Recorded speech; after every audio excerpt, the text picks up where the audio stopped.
All right, guys, I just finished up this pair of chaps the other day. This is a personal set I made for myself. I'm pretty excited about them. I just wanted to kind of make a quality video about some of the stuff that I'm pretty particular about when I make my chaps that might set me apart from other makers. To start with, we're going to look at the stitching. You can see across here, stitching's all about equal from the edge there, not wavy. Nice straight lines on there. Try to be really particular about my stitching in that way everywhere. Same thing there, nice straight lines. You can see on my pocket here, even throughout the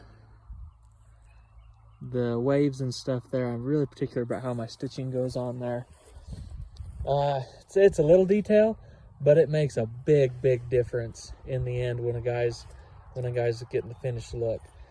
Even down to, you know, my holes on here.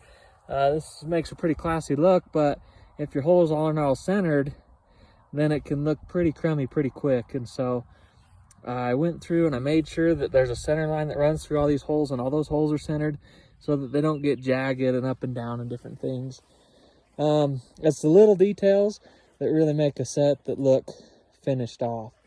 One thing that's hard to see because of my apron here, I'll flip it back and you can look, is you can see I've put this this border right here on the crotch part. There's a lot of different theories about that. Some people says it makes them stronger. Some people says it keeps them from stretching on you, different things like that, keeps them from tearing. I've actually been hung by a saddle horn on a set of chaps.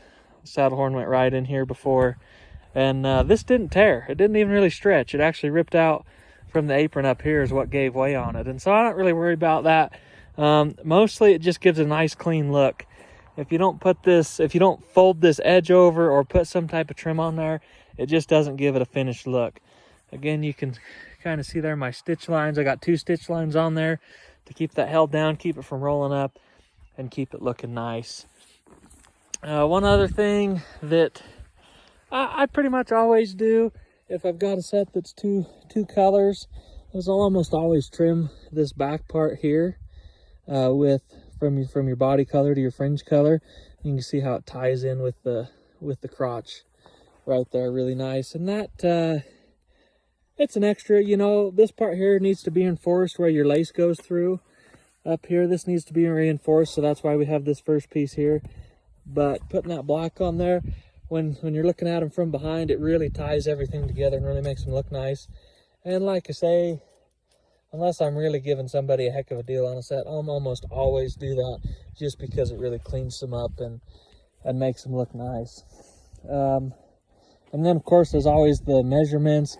Each set gets its own pattern drawn for it that's specific to you. I don't use a pattern that I lay out on the leather. I always draw custom patterns for each set that I make. And so that's kind of what sets me apart from other makers.